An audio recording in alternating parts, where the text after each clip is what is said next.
Hallo und herzlich willkommen. Schön, dass du wieder dabei bist. Heute sprechen wir über ein Thema, das uns alle betrifft. Digitale Medien, Smartphones, Tablets, Social Media. Manchmal lieben wir sie, manchmal nerven sie uns. Wir schauen uns Vor- und Nachteile an und lernen, wie man mit der Grammatik zu Plusinfinitiv Gründe, Absichten oder Aufgaben ausdrückt. Bleib dran, es wird spannend und praktisch für den Alltag. Um das Thema greifbar zu machen, hören wir jetzt eine kurze Alltagsszene zwischen zwei Freunden. Achte darauf, wie sie zu Plusinfinitiv benutzen, um ihre Gedanken über digitale Medien zu erklären. So siehst du, wie man diese Grammatik natürlich in Gesprächen einsetzt. Hey Max, nutzt du eigentlich oft Social Media? Ja, schon. Ich versuche jeden Tag ein bisschen Zeit dafür einzuplanen, um mich über Neuigkeiten zu informieren. Ich finde es manchmal anstrengend. Ich versuche nicht zu viel Zeit am Handy zu verbringen, weil ich mich sonst nicht auf meine Arbeit konzentrieren kann. Stimmt. Deshalb habe ich mir angewöhnt, das Handy nach 20 Uhr wegzulegen. So habe ich mehr Ruhe am Abend. Gute Idee.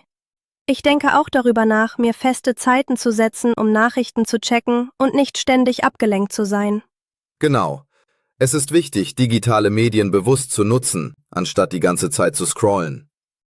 Du hast gerade den Dialog über digitale Medien gehört. Bestimmt sind dir einige Wörter und Ausdrücke neu aufgefallen. Jetzt schauen wir uns die wichtigsten Begriffe an, damit du sie verstehst und selbst im Alltag anwenden kannst. So wird der Wortschatz nicht nur verstanden, sondern auch praktisch nutzbar. Aufgefallen. Etwas bemerken oder registrieren. Beispiel: Mir ist aufgefallen, dass Lena heute sehr beschäftigt ist. Anstrengend. Etwas, das Mühe kostet oder ermüdet.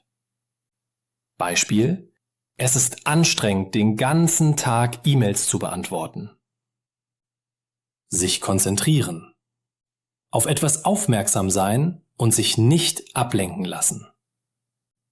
Beispiel: Ich muss mich konzentrieren, um den Bericht rechtzeitig fertigzustellen. Sich angewöhnen. Sich eine Gewohnheit aneignen oder einüben. Beispiel: Ich habe mir angewöhnt, morgens zuerst die Nachrichten zu lesen. Bewusst nutzen. Etwas absichtlich und überlegt verwenden. Beispiel: Ich versuche, digitale Medien bewusst zu nutzen, um meine Zeit besser einzuteilen. Du hast nun die wichtigsten neuen Wörter aus dem Dialog gelernt. Jetzt ist es Zeit, sie aktiv anzuwenden. Wir schauen uns den Dialog noch einmal an. Diesmal fehlen einige Wörter. Deine Aufgabe ist es, die richtigen Begriffe in die Lücken zu setzen. So siehst du sofort, wie gut du den Dialog verstanden hast und übst gleichzeitig, die Wörter im Alltag richtig zu benutzen. Hey Max, nutzt du eigentlich oft Social Media? Ja, schon. Ich versuche jeden Tag ein bisschen Zeit dafür einzuplanen, um mich über Neuigkeiten zu informieren. Ich finde es manchmal anstrengend. Ich versuche nicht zu viel Zeit am Handy zu verbringen, weil ich mich sonst nicht auf meine Arbeit konzentrieren kann. Stimmt. Deshalb habe ich mir angewöhnt, das Handy nach 20 Uhr wegzulegen. So habe ich mehr Ruhe am Abend. Gute Idee. Ich denke auch darüber nach, mir feste Zeiten zu setzen, um Nachrichten zu checken und nicht ständig abgelenkt zu sein. Genau.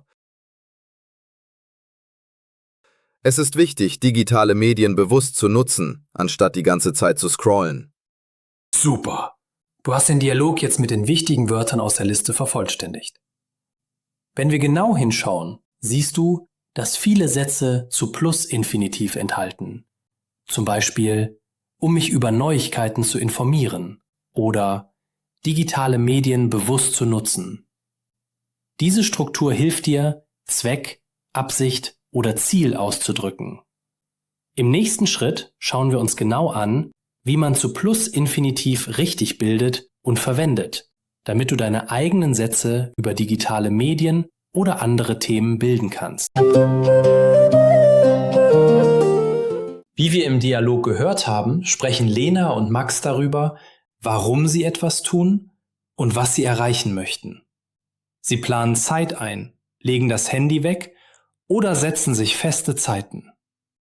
Um genau solche Gedanken auszudrücken, benutzt man im Deutschen sehr oft zu plus Infinitiv. Achtung! Der Infinitiv ist die Grundform des Verbs. Beispiele: gehen, kommen, lernen. Wofür benutzen wir zu plus Infinitiv? Mit zu plus Infinitiv erklären wir eine Absicht, ein Ziel oder einen Grund, der zu einer Handlung gehört. Wir sagen also nicht nur, was wir tun, sondern auch mit welchem Ziel. Zum Beispiel: Ich versuche jeden Tag etwas Zeit einzuplanen, zu lernen. Hier wird klar, die Person plant Zeit ein, mit dem Ziel zu lernen. Oder: Ich lege das Handy am Abend weg, um zu entspannen. Die Handlung ist klar und das Ziel wird direkt danach genannt. Wie steht zu plus Infinitiv im Satz? Der Infinitiv mit zu steht am Ende des Satzes oder des Satzteils. Vorher kommt die Handlung, danach folgt ruhig das Ziel. Zum Beispiel: Ich nehme mir Zeit zu lesen. Sie versucht, sich besser zu konzentrieren. Wir planen, früher nach Hause zu gehen. Du hörst: Erst der Gedanke oder die Handlung, dann zu plus Verb. Fragen für die Praxis. Warum lernst du Deutsch? Ich lerne Deutsch, um mich im Alltag sicher zu fühlen. Warum legst du dein Handy weg? Ich lege es weg, um mehr Ruhe am Abend zu haben. Warum machst du eine Pause? Ich mache eine Pause, um mich besser zu konzentrieren. Warum plant ihr feste Zeiten? Wir planen feste Zeiten, um weniger abgelenkt zu sein. Jetzt bist du dran. Überlege dir einen Satz aus deinem Alltag mit zu plus Infinitiv. Sprich ihn laut oder schreibe ihn auf. Toll, dass du bis hierher mitgemacht hast. Du hast gelernt, wie man digitale Medien bewusst nutzt und wie man Absichten mit zu plus Infinitiv ausdrückt. Jetzt bist du dran. Überlege dir einen Satz, was du heute noch bewusst machen möchtest oder wozu du dein Handy bewusst einsetzt.